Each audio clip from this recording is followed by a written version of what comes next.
everyone, and welcome to the Darkest Hour. I'm your host, Amanda Jane. Imagine yourself in a space that's not your own, a temporary refuge born out of necessity rather than choice. Perhaps it was a catastrophic event like a flood or a fire that forced you into this unfamiliar territory.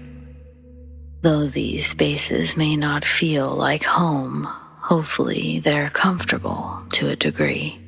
But what if this temporary accommodation offers nothing but horror? The unease creeps in, seeping into your bones as you question every noise, every flicker of the light. In this state of uncertainty, the discomfort of displacement is magnified. It's not merely a physical displacement, but a haunting of the mind. The unfamiliar surroundings become a breeding ground for doubts and fears. Is this place haunted, or are you? Whether it's a new space, a temporary one, or even a seemingly permanent abode. The horror always settles in when unwanted guests invade your sanctuary. Shadows dance in the corners of your vision. Whispers echo through the halls, blurring the line between the living and the ethereal.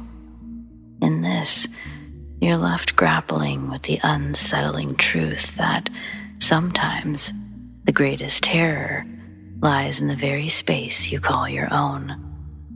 So, let's get started, shall we?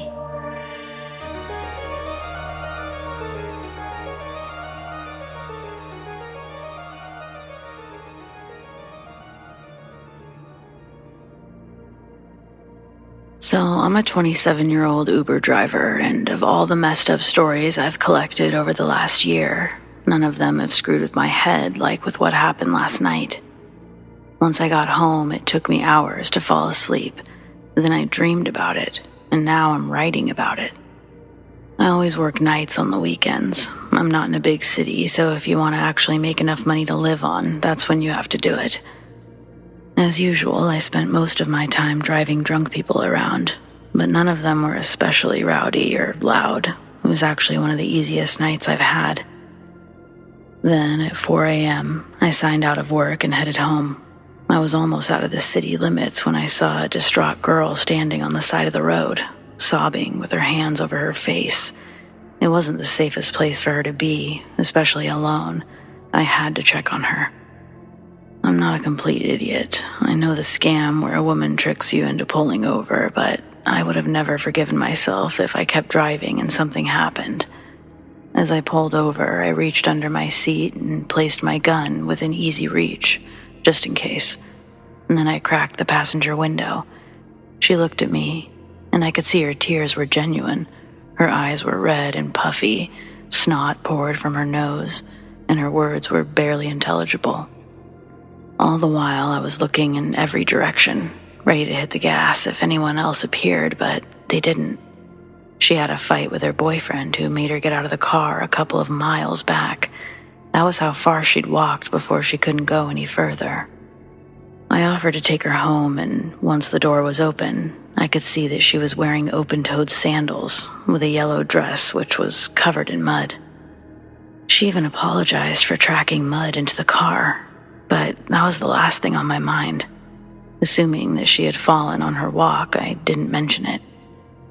I drove by the bridge where she was left at all the time, and it crossed over an especially muddy creek bed. The road flooded when it rained, and there'd been a lot of rain lately. The guy who ditched her also threw her purse out the window as he drove off. Her phone was inside, so she didn't have a light to look for it or a way to call for help. Nothing. There were no other cars around when we got close to the bridge, so I turned on the high beams, slowed to a crawl, and rolled down the window in hopes of seeing her purse before we had to get out and physically search. It would have been on the driver's side, so my full attention was focused on the tall, muddy grass along the road. My back was to the woman, but we continued our conversation, and I'd already let go of any suspicions. When we were about to pull onto the bridge, I asked if she wanted to do one more pass before we got out, but she didn't respond. Assuming that she was trying to make up her mind, I added that my eyesight isn't the greatest, and she might have better luck, but she still didn't answer. Finally, I turned towards her, but she was gone. She hadn't crawled in the back seat. She wasn't on the floorboard, and it's ridiculous that I even checked because it's a pretty small car. If she had moved, I would still be able to see her. Logically, I understand that she couldn't have gotten out either. If she had, the doors would have made the unlock sound, and the lights would have come on. It would have been impossible to miss. Yet there I was, alone in the middle of that dark road. So I got out and called for her. I hadn't realized she never said her name until that moment, but as I stood in the silent night, I couldn't help returning to my original theory. Was it a setup after all? Were there a bunch of guys hiding in the trees, waiting for me to step away from the car? Even if they were, how had she gotten out? Well, I wasn't going to test my theory. Regardless of how she did it, she had clearly brought me there and left me under her own volition. She'd been incredibly upset, but she wasn't behaving erratically or irrationally. Given the circumstances, she'd made perfectly logical choices until that moment. After calling out a few more times, I quickly got back into the car and left, paying especially close attention to the tree line, but I still didn't see anyone. I replayed her disappearance the whole way home, and I came no closer to understanding what occurred. In my garage, I realized that the mud was gone too. My floorboards were clean again, as if she never existed. I genuinely began to wonder if I lost my mind. My brother thought I was on drugs, while my sister just sounded worried and asked me to get some sleep. It wasn't until later this afternoon that I spoke to anyone who actually believed me. I always go to the same gas station near my house, so everyone knows me pretty well there. The owner, Jeb, a man in his 60s, has lived here his entire life, and he believed me because he knew the girl. If I had described her to him, or anyone at all, I would think that he was messing with me. But this was too freaky to write off. I shared almost every detail that I've shared here, right down to what I was thinking every step of the way. But I never described anything about her physical appearance, other than I believed her to be in her 20s. Yet when my story was finished, he described her as if he had been there. He knew what she looked like and what she was wearing, down to her open-toed sandals. And he told me a couple of stories. One was about how he had once seen the same woman standing on the side of the same road. One night, he was on his way home and he didn't notice her until it was too late to stop. So he parked further up and reversed back towards where she was, only she wasn't there anymore. Assuming he had frightened her, he tried calling out to ask if she needed help, but there was no response. Not sure what else to do, he went home. That happened to him 5 years ago. The next day, he ran into a cop buddy and mentioned the girl, wondering if something had happened to her or if there had been an accident. After describing the event, his friend went pale, told him about a murder that had taken place the previous year. A young couple had been out together when they began to argue. It escalated to the point that the boyfriend pulled over and forced the girlfriend out of the car. Once she was out, he sped off, but soon turned around and ran her over, right there on the side of the road. Her body was found the following morning, and the boyfriend was caught in the neighboring state shortly after. No matter how I look at it, I can't come up with any explanation other than I must have given a ride to a ghost.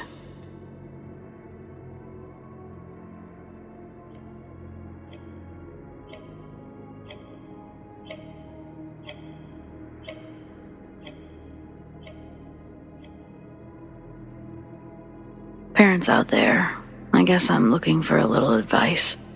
My name is Maddie, my husband's name's Tyler.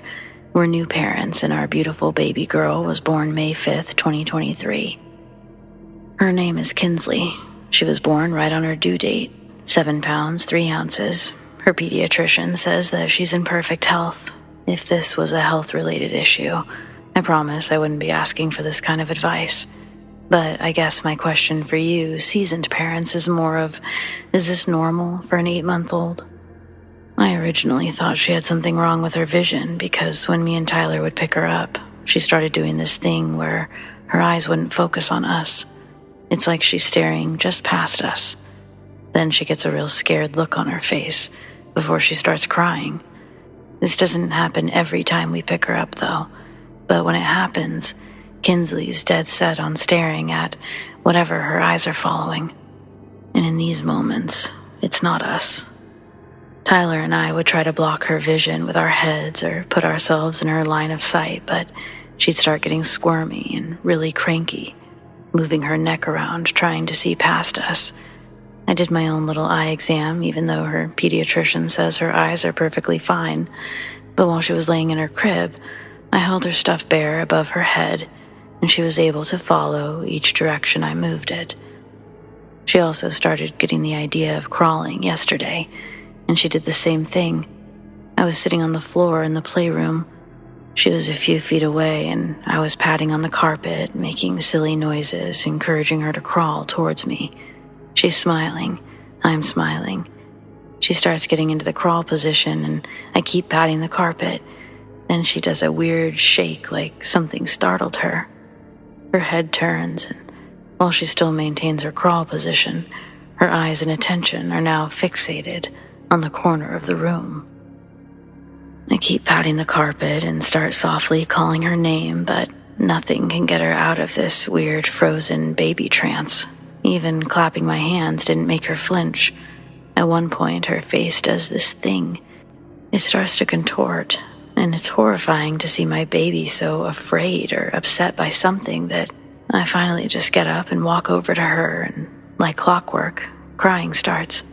Usually she's screaming, and before I can swoop her up, she's already attempting to crawl my way. She's had this same reaction every time she's started crawling over the last couple of weeks. I know Kinsley's only 8 months old, but up until now, she'd never really been a fussy baby.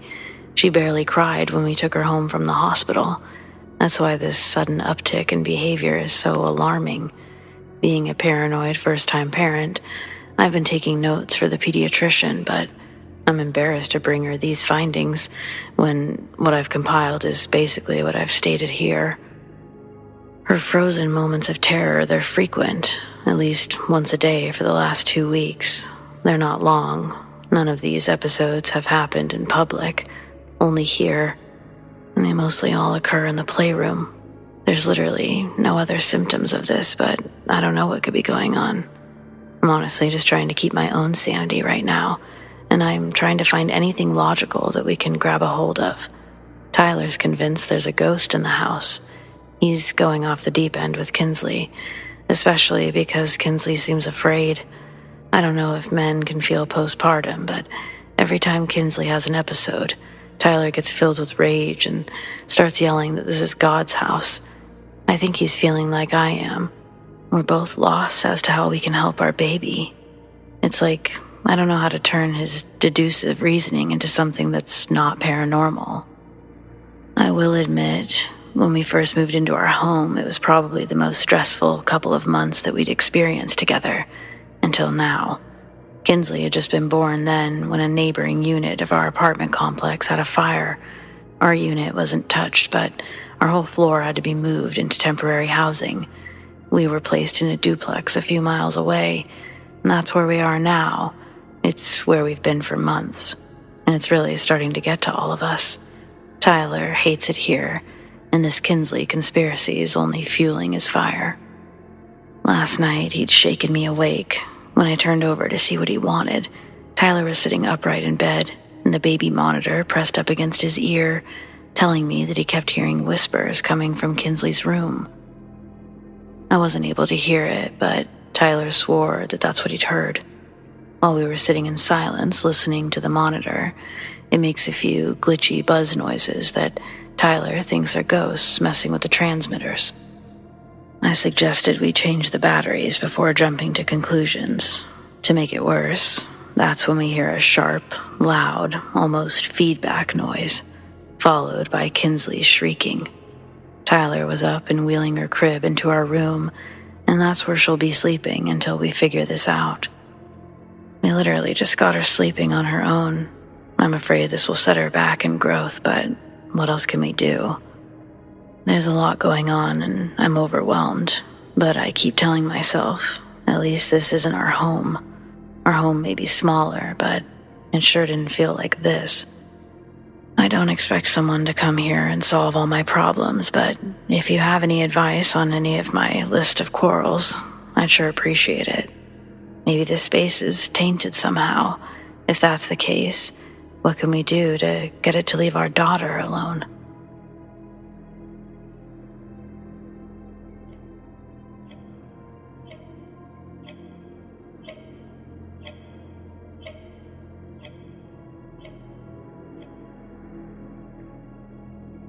When I was 6, my family moved into a new house, and something else was living in my room with me. It was a 3-bedroom, and as the youngest, I was left with the smallest room at the back of the house. It was a really weird layout. I've never seen another one like it, but none of us slept very close to one another. Normally, the master bedroom will be on one side and the others will be down some hallway with a bathroom and maybe a closet, but not this place. My parents' room was off the kitchen at one end, and my sister was down the hall, while mine was just all by itself on the other side of the den at the opposite end of the house. This is because my sister's room used to be the master until the previous owners had built the new addition off the kitchen. Nothing weird ever happened anywhere else in that house, just my room. I quickly learned to avoid it at all costs during the day, but I'd still have to sleep in there. And that's when things got really bad. It was one thing when something on a shelf fell over by itself, but the shadow figure scared me to death.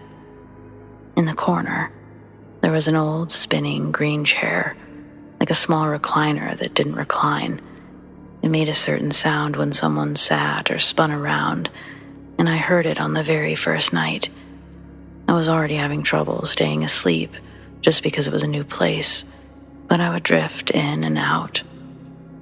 When I first heard someone sit down, it was almost a jump scare because I hadn't heard the door open or anyone cross the room, and that surprised me unto itself. Assuming it must be my mom, I opened my eyes, wondering what she could possibly be doing, and that's when the true terror began. Even though this was over 30 years ago, I still remember each of these instances like it just happened. I may not recall what I did for my birthday or where the school took us on field trips, but these are crystal clear. Well, for the first night, my very dim nightlight was on one side of the room, and this chair was on the opposite corner by the closet, so literally the darkest spot in there. I couldn't make out any details about the figure sitting in the chair. It was just a solid, human-shaped black mass, slowly spinning back and forth. The head remained fixed, as if watching me sleep, while the rest of its body moved with the chair. I'd been pretty warm all night, but now it was cold enough to make me shiver, and I wanted so badly to call out for my parents. No matter how hard I tried, my voice wouldn't come. If it knew that I was awake, it might get up. Or what if it spoke? Oh, I also didn't have a way to tell time, so I had no clue how long it was until daylight. It could have been minutes or hours for all I knew. Same goes for how long that thing was there. Eventually, the squeaking sound stopped, and I went into an even higher state of alert. What if it was bored watching me sleep and about to pounce? But the sound of it standing up never came. When I finally worked up the courage to crack open my eyes, it was gone. I threw off the covers and ran to my parents, telling them everything. Obviously, they assumed someone had broken in. I guess I should have too, but the cold dread I felt was so extreme that the idea it could be human never even occurred to me. Dad searched my room and then the house, but found no sign that anyone could have been inside. Ultimately, it was concluded that I must have had a nightmare, and I was allowed to sleep with them for the short hours remaining of the night. I actually ended up spending a few nights in their room, but then I had to go back. I cried for the first hour of trying to fall asleep, but the rest of my things were unpacked by then, so at least I had a clock and a better nightlight. It had been placed in the center of the room. I stayed awake, frightened until sometime around midnight when I finally fell asleep. Then I woke up the next morning and everything was completely fine. The same thing happened once again the next night, and the one after that. At the 1 week mark, I began to wonder if it actually had been a nightmare. But I didn't have to contemplate that theory for long. It was only a few more nights before it happened again. The sound of someone heavy sitting in that chair woke me from a dead sleep, and the slight spinning motion began immediately. I could feel everything run cold, and I pinched my arm until it left bruises, but I never woke up from any nightmare. It all happened exactly like it had the first time. It was almost 3 when it came, and it stayed for 47 minutes before vanishing. Even though the new nightlight should have illuminated anyone or anything in that chair, the figure was still just a black shadow person, turning side to side. This thing watched me sleep off and on throughout my childhood until I went to college. After that, I never slept there again. My parents moved out when I was 25, and I've always wondered about the new homeowners, but never had the courage to make contact.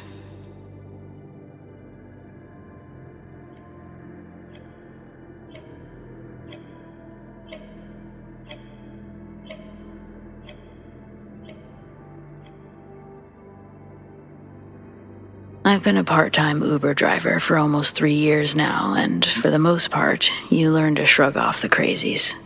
I was once held at gunpoint, and I had a knife pulled on me, but thankfully, I wasn't harmed. The man with the gun happened after I'd been on the job for nearly a year. He canceled his ride as soon as we got onto the highway, and I noticed it immediately. People suck, so sometimes they'll wait until we enter heavy traffic, hope that we don't see the alert, but I don't play that shit. I pulled over onto the shoulder in the middle of 5 o'clock traffic and told him to get out right there. We went back and forth for a moment as he denied canceling the ride, but when I wouldn't relent, he pulled out a gun. Now, I'll go pretty far not to give someone like that what they want, but a trip to Walmart wasn't worth dying for. That's where he had wanted to go, Walmart. It was less than 10 minutes from our location, and I would never have to leave the main highway. So I calculated it was safer to drive him there. But then he tried to get me to turn off onto a side street where there were far fewer people. I knew the area very well, and there are also plenty of isolated locations that he could have directed me to once we were down there. Now, this guy knew I had a dash cam, and he wasn't wearing a mask. I'd originally hoped that he was just too high to realize how careless he was being, but this was a calculated move. If I was going to die, I would rather it be immediate than endure whatever that creep had in store.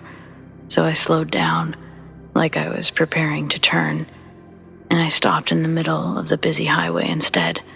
He started screaming and jabbing me in the back of the head with his gun's barrel. I put the car in park, refused to move, saying that he would have to kill me right there because I wasn't going to any second location. By now, other cars were beginning to notice something wasn't right, and they were stopping as well, so he jumped out and took off running. I was lucky. It could have easily gone the other way, but I truly don't believe he intended for me to survive his attack. Multiple people dialed 911, including an off-duty police officer who followed the man into a neighborhood before he fled through some back streets. It was thanks to him that the police were able to locate the asshole so quickly. The guy who pulled a knife on me just wanted my wallet.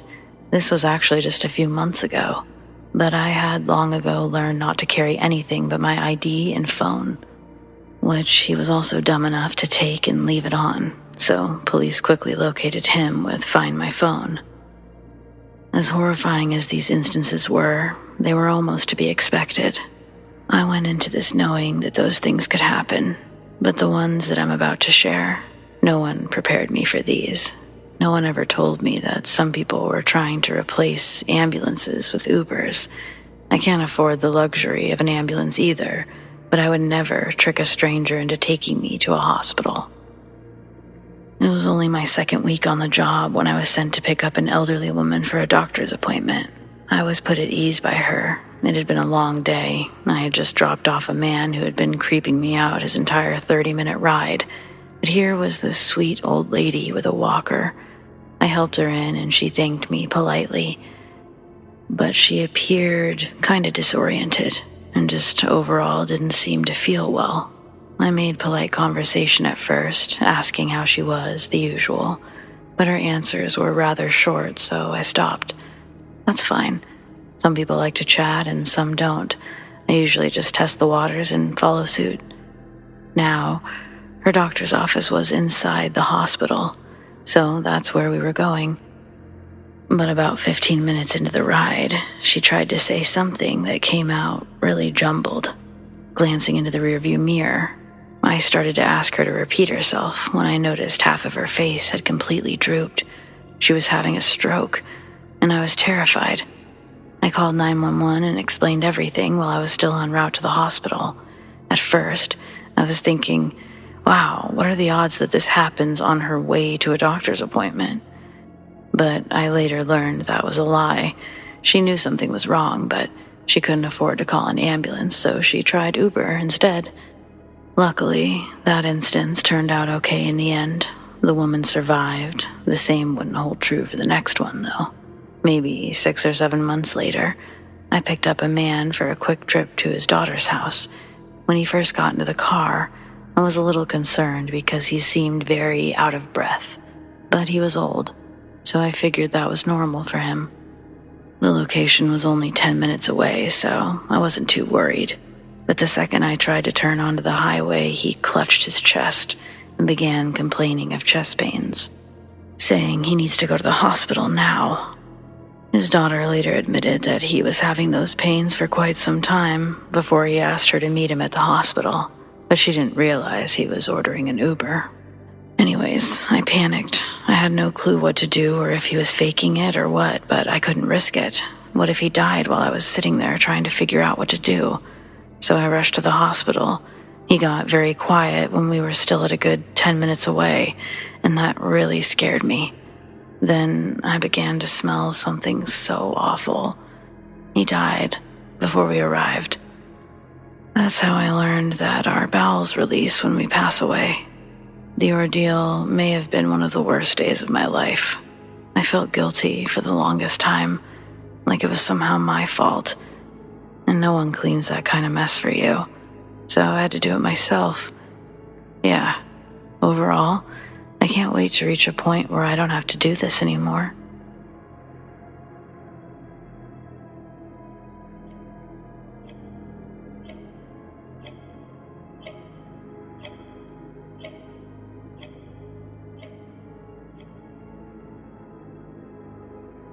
When I was a teenager, my family moved into a large Victorian-style house in Beaver, Pennsylvania. If you've never heard of it, I'm not surprised. Quaint little historical township with a population of less than 5,000. Our family moved there specifically for my mom's work with the Beaver Area Heritage Foundation. At the time, it was one of the few jobs where she could build her own hours, split time between working from home and occasionally going into work for board meetings or something specific. This sort of meant everything to my mom at the time. My little sister was just 3 and not yet in school, and she always hated that she had to work nonstop at the historical museum when I was growing up. But that's just where they were at the time, my parents and their money. But now, she had this opportunity. So, the house. In 2010-ish, my mom was perusing the internet looking at various houses in the Beaver area. She landed on something relatively close to the super historical district. I caught a glimpse of this beauty on my mom's computer and practically squealed in excitement while asking if that's where we were going to live. She was enthusiastic, saying she and my dad were going to look at it that afternoon. Unfortunately, I'd be at school, so it was a no-go for me. I told my mom that she better buy that beautiful house. The next time we spoke, that's exactly what happened. From the outside, from the photos, I'll admit, the home was incredibly dreamy. It was and still is the biggest place I've ever lived in. But I was a bit thrown off living directly across the street from a history museum. I guess there were worse things to look at, I reasoned. But for me, the dream factor wore off relatively quickly. It should have been great, and sometimes, especially towards the end of my time there, it was. But not always. And those times made it hard to imagine anything would be normal in that house. Cut to the moment where we all see the home together. I was impressed. It held up to my expectations from the outside. But the moment we crossed the threshold from outside to inside, I wondered why it felt so dark. Part of me was expecting to see beautifully painted walls or ones filled with colorful wallpaper. It was clear the photos had slightly exaggerated or had somehow let in a lot more light. The whole ride here, my mom was beaming, totally excited, especially to show my sister and I the house and our rooms. So, I tried to be happy and excited, anything but a bratty teen at that moment. But I guess I failed since my mom asked me, "What's wrong? You don't like this beautiful home?" "Well, just wait till you see your room." She smiled, and I returned the smile. I picked up my little sister and excitedly told her that we were going to go see our rooms. Immediately, I could tell which room my mom wanted for me, the one that I wanted for me. Large bay window, tall white wooden shutters, rose-colored wallpaper, and a gold accent wall. I was already envisioning what it could look like with my special touch. Thankfully, I didn't feel this dark feeling in my room. I chalked up the initial feeling to just being naive, thinking that a home would look exactly like highly edited photos online, ones taken in a way that make the home look exactly like a dream. The house was fine, I concluded. Satisfied, I took my little sister to her room. It was much smaller and sat right next to mine. My sister couldn't care less about going into her room. She preferred to stay in my room. I walked into her room, and again, the moment I crossed the threshold into that room, I felt this dark, palpable heaviness. She also had rose-colored walls, a large window letting in lots of light, but I didn't like that despite all of this, it felt shady. But as a teenager, I dismissed that feeling pretty quickly and went back to my room. But it wasn't long after moving in that my little sister was running to my room, crying, struggling to breathe, shaking me awake. It was the dead of night. I could barely see her face, but I could hear her, and I instantly grabbed her into the bed and asked her what was wrong. She told me someone's in her room. I maybe should have been alarmed, but I wasn't at first. I made her calm down. I asked her to tell me about her dream, but she swore it wasn't a nightmare. She cried that she was sleeping, but he woke her up.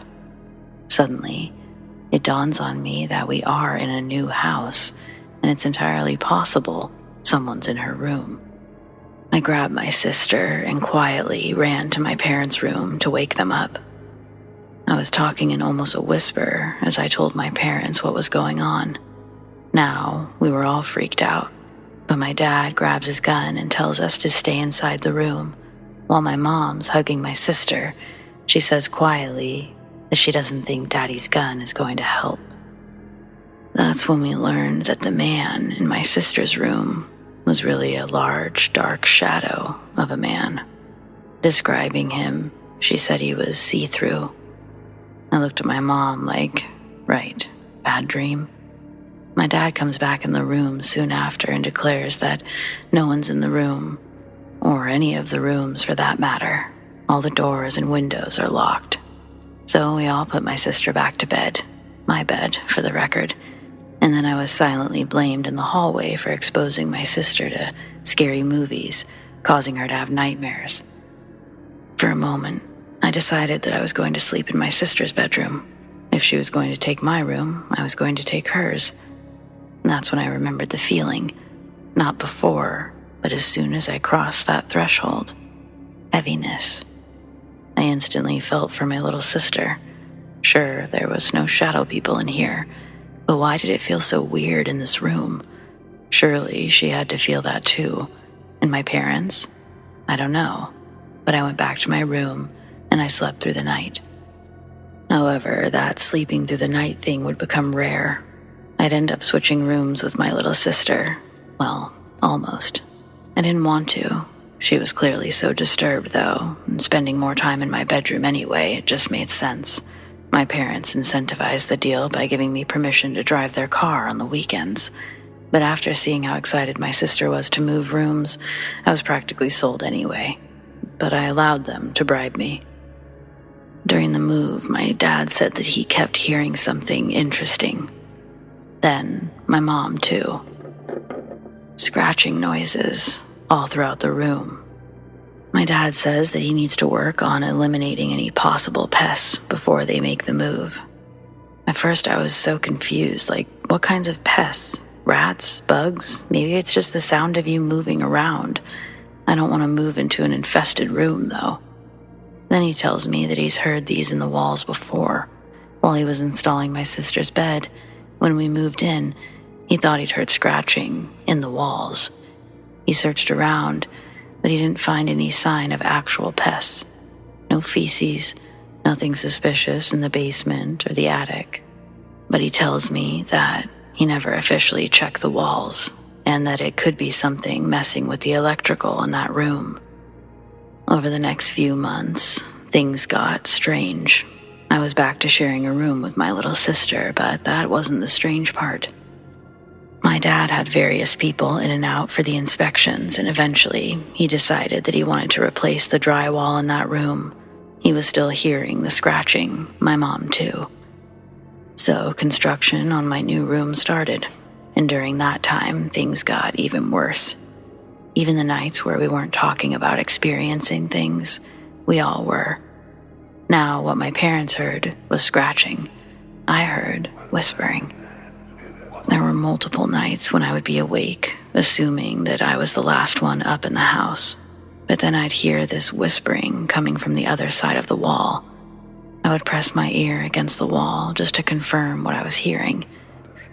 I'd be so sure that it was my parents having some sort of hushed discussion, so I'd get up and I'd go to my new room, figure out what they're saying. But they wouldn't be there. I'd walk into the room and hear absolutely nothing, and see absolutely nothing. Then I'd walk to my parents' bedroom door. I'd place my ear against their door. Silence. This happened multiple times, but I started to realize it only happened after 12 a.m., so for the first time in my life, I developed a bedtime. At 10 o'clock every night, I would will myself to sleep. This worked for a minute, maybe a week or even 2 weeks, but eventually it started again. I'd find myself drawn to that room a lot over this period of time. Basically, I wasn't sleeping. My sister, however, seemed to be sleeping like a baby. Then, about a month, maybe less, into the deconstruction of that room, the contractors find something in the walls. Bones, bird bones, squirrel bones, snake skins, the whole lot. But naturally, the most unsettling thing they found, and why they ultimately had to stop construction, were the human remains. Over the next several weeks, the scene had to be preserved, and it was recommended that we stay in a hotel, so that's what we did. We crammed into a hotel while crews worked to remove the remains from our house. My mom was technically thrilled because she thought that she might get wind of the situation, given her job. Possibly they were the remains of a historical figure. She was partially right. She was involved in the process months later of having the skull donated to the Mutter Museum in Philadelphia, which is known for its extensive collection of medical oddities, including a collection of over 130 human skulls. So at the time, and maybe to this day, the remains were not officially identified. But they are, to the best of my knowledge, all being preserved, in addition to the skull at the museum. Also, my parents do in fact still own this house. It did in fact not sit well with me at first, but I continued to grow up there, and so did my little sister, for much longer. But we didn't have any of those experiences, no more oddities in the house. So, who knows? Maybe our house was haunted for a minute. Maybe it was infested by animals that got scared away. Or maybe it was all in our heads. But you can't deny the bones. Basically, anyone you tell this story to is going to come up with their own theories anyway. So, thanks for reading.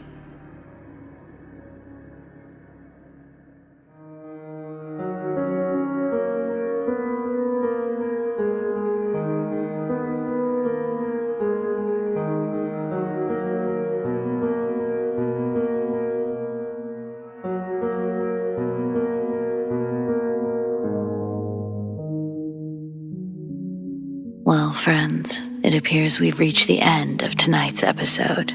But thanks for joining me. Whether it's your first time or you're a regular, your support means the world over here. So thanks for listening. We've got brand new episodes every Friday night. Keep those eyes open long enough for those deep sleep videos, and of course, double features. Subscribe, tap the bell, and you'll never miss a thing. Big thanks to those who shared their stories, and a huge shout out to all of our patrons, whom we appreciate so very much. Tracy S, Tamara K, Monica L, ZoeWatt, Chelle B, Donald C, The Dark Cosmos, Marion T, Rat Girl, Alisha S, Erin G, Nikki H, Mr. Revenant, Naz K, Brendon G, Paul T, Nicholas C, Lissane, Arlene F, and Adrienne. If you want to support The Darkest Hour in other ways, consider joining my Patreon. Check out patreon.com/thedarkesthour, or click the link in the description to learn more. Do you have stories like these? I'd love to share them. Send them to me, amandadarkesthour@gmail.com, or on the Darkest Hour subreddit, The Darkest Hour YT. Stay spooky.